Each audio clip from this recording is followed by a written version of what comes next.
নমস্কার বন্ধুরা, সবাইকে স্বাগত জানিয়ে শুরু করছি দারুণ স্বাদের একদম নতুন একটা রেসিপি।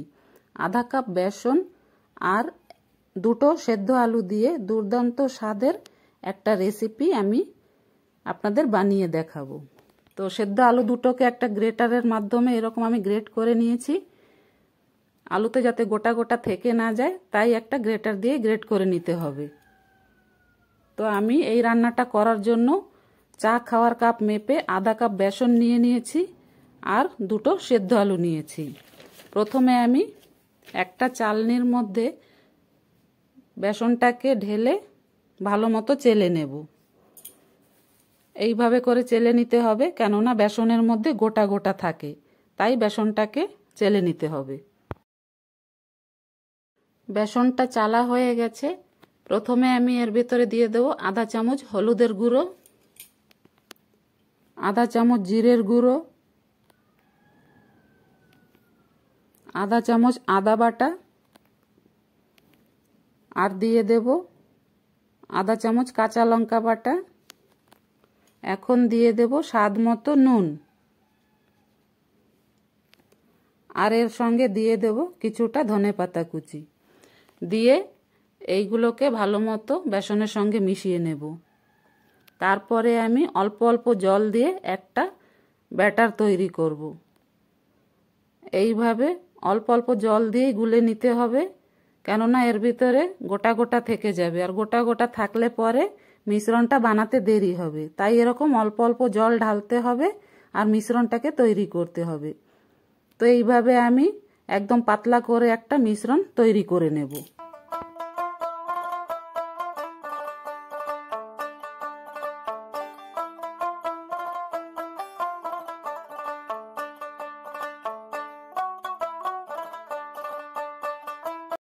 আমি গ্যাসের উপরে একটা প্যান বসিয়ে দিয়ে এর মধ্যে 2 চামচ সাদা তেল দিয়েছি। তারপরে কিছুটা জিরে দিয়ে দিয়েছি। জিরেটা ভালো মতো ফুটে গেলে পরে এর মধ্যে দিয়ে দেব আমি বানিয়ে রাখা মিশ্রণটাকে দেওয়ার সঙ্গে সঙ্গেই আমি নাড়াচাড়া করতে থাকব। এর ভিতরে বেসন দেওয়া, তাই এটা তাড়াতাড়ি ঘন হয়ে আসবে। আর বন্ধুরা, যখন এই মিশ্রণটাকে এইভাবে বানাবে তখন গ্যাসের ফ্লেমটা মিডিয়াম করে রাখতে হবে। হাই করলে সামলানো যাবে না, নিচ থেকে পুড়ে যাবে, আর লো করলে বানাতে দেরি হবে। তাই এটা মিডিয়াম আঁচেই করতে হবে আর অনবরত এইভাবে নাড়তে থাকতে হবে। যখন এরকম ঘন হয়ে আসবে এখন আমি দিয়ে দেব এই গ্রেট করে রাখা সেদ্ধ আলুটা।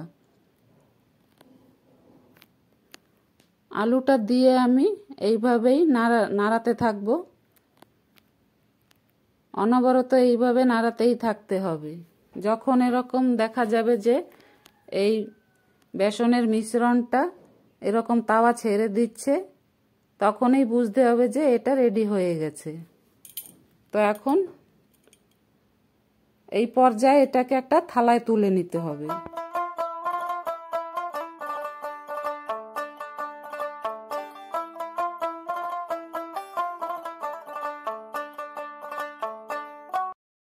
আগে থেকেই আমি একটা থালায় সাদা তেল লাগিয়ে রেখেছিলাম। এখন এই থালার ভিতরে এই ডোটাকে ঢেলে দেব।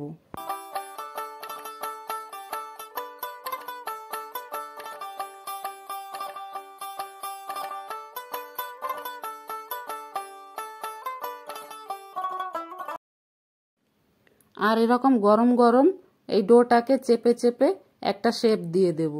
ঠান্ডা হয়ে গেলে আর এটা সমান করা যাবে না, তাই গরম গরমেই এটাকে একটা মোটা করে এরকম একটা শেপ দিয়ে দেব আমি।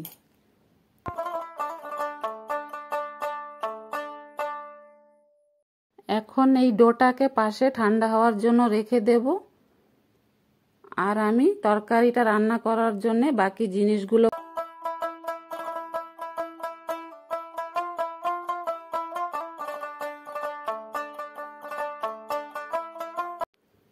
উনুনের উপর একটা কড়াই বসিয়ে দিয়ে দিলাম আমি 3 চামচের মতো সাদা তেল। তেলটা গরম হয়ে গেলে আমি দিয়ে দেব আধা চামচ হলুদের গুঁড়ো আর সামান্য পরিমাণ নুন। তো আমি আগে থেকে একটা আলু ডুমো ডুমো করে কেটে রেখেছিলাম, এই আলুটাকে আমি ভাজা করে নেব। এদিকে আলুগুলো ভাজা হতে থাকবে আর আমি এই বেসনের ডোটাকে এইভাবে সাইজের করে আমি কেটে নেব। এইভাবে মোটা মোটা করে চোখো চোখো করে আমি ডোটাকে কেটে নিয়েছি। এই আলু বেসনের রেসিপিটা কাউকে যদি বানিয়ে খাওয়ানো হয়, যদি বলে না দেওয়া হয় এটা কি দিয়ে বানানো হয়েছে, তাহলে সে ধরতেই পারবে না যে এটা কি দিয়ে বানানো হয়েছে। এটা খেতে এত টেস্টি হয়। এদিকে আমার আলুগুলো ভাজা হয়ে গেছে, আলুগুলোকে তুলে নেব। এখন এই কড়ার ভিতরেই আর দিয়ে দেব সামান্য পরিমাণ তেল। তেল দিয়ে আমি এই বানিয়ে রাখা ধোকাগুলোকে ভাজা করে নেব।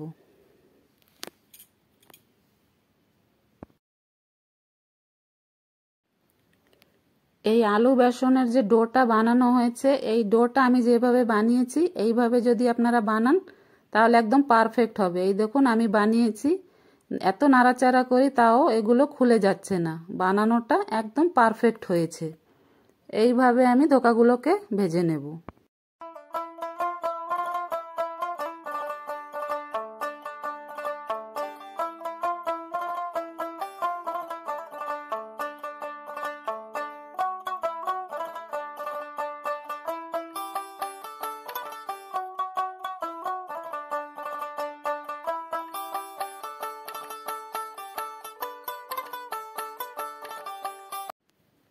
বাকি ধোকাগুলোকেও আমি ভাজা করে নেব। এই ভাজাটা স্ন্যাক্সের মতো চার সঙ্গেও খাওয়া যায়। এটা খেতে এত দুর্দান্ত স্বাদের হয়। এটা শুধু মুখে বা ভাতের সঙ্গেও এইভাবে ভাজা করেও খাওয়া যায়। আপনারা এইভাবে করে খেয়ে দেখবেন, অনেক স্বাদের হবে।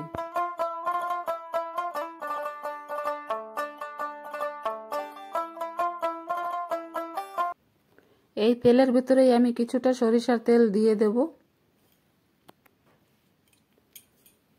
তারপরে দিয়ে দেব আমি একটা তেজপাতা, দিয়ে দেব দুটো এলাচ, আর দেব দু টুকরো দারচিনি, আর দিয়ে দেব একটা শুকনো লঙ্কা। এখন একটু নাড়াচাড়া করে ভেজে আমি এর ভিতরে একটা ছোট সাইজের পেঁয়াজ পাতলা পাতলা করে কেটে নিয়েছি, পেঁয়াজটাকে দিয়ে আমি ভাজা করব। এইভাবে নাড়াচাড়া করে একটু লালচে করে ভাজা করে নেব। এখন আমি আগে থেকে পেস্ট করে রেখেছিলাম, দিয়ে দেব আধা চামচ হলুদের গুঁড়ো, দিয়ে দেব আধা চামচ জিরের গুঁড়ো, দিয়ে দেব আধা চামচ কাশ্মীরি লঙ্কার গুঁড়ো, দিয়ে দেব আধা চামচ ধনের গুঁড়ো, দিয়ে আমি এই মশলাটাকে একটু কষিয়ে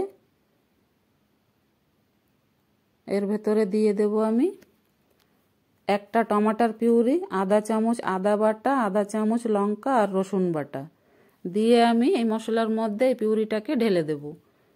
দিয়ে আমি ভালো মতো কষিয়ে নেব।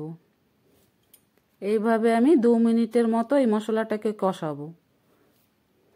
মশলাটা এইভাবে কষানো হয়ে গেলে দিয়ে দেব এর ভিতরে ভেজে রাখা আলুটা। আলুটাকেও মশলার সঙ্গে আমি 1 মিনিটের মতো ভালো মতো কষিয়ে নেব।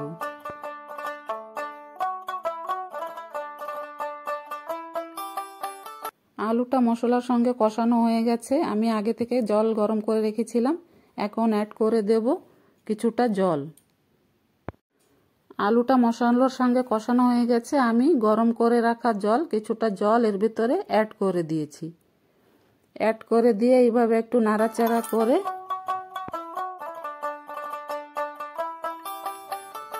এখন আমি এর ভেতরে দিয়ে দেব স্বাদ মতো নুন আর সামান্য পরিমাণ একটু চিনি দিয়ে আমি তরকারিটাকে ভালো মতো মিশিয়ে নেব।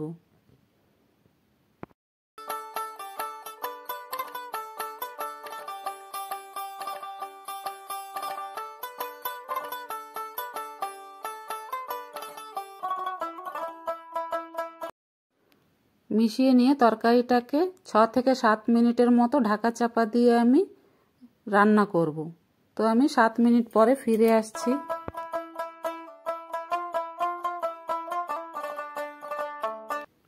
7 মিনিট পর ফিরে আসছি। তরকারিটা একটু নেড়েচেড়ে দেখে নেব। আলুগুলো আমার 70% সিদ্ধ হয়ে গেছে। এখন আমি ভেজে রাখা ধোকাগুলোকে এর ভিতরে দিয়ে দেব।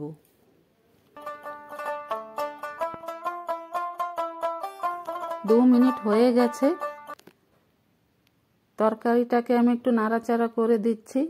আলুগুলো সিদ্ধ হয়ে গেছে আর ধোকাগুলোর ভিতরে সব মশলার ফ্লেভারগুলো ভালো মতো ঢুকে গেছে আর ধোকাগুলো একদম নরম তুলতুলে হয়ে গেছে। এইভাবে আমার রেডি হয়ে গেল আলু বেসনের রেসিপি। তো বন্ধুরা, এইভাবে একবার বানিয়ে খেয়ে দেখবেন। আর আমার আজকের রেসিপিটা কেমন হয়েছে কমেন্টে জানাবেন। আর আমার ভিডিওটা ভালো লাগলে একটা লাইক অবশ্য দেবেন। আর আপনাদের রইল আমার ভিডিওটা দেখার জন্য অসংখ্য ধন্যবাদ। আলু বেসনের রেসিপিটা অনেক দুর্দান্ত স্বাদের হয়। এইভাবে আপনারা একবার নিশ্চয়ই বানিয়ে খেয়ে দেখবেন। আর শেষে আমি এর ভেতরে দিয়ে দিয়েছি ধনেপাতা কুচি।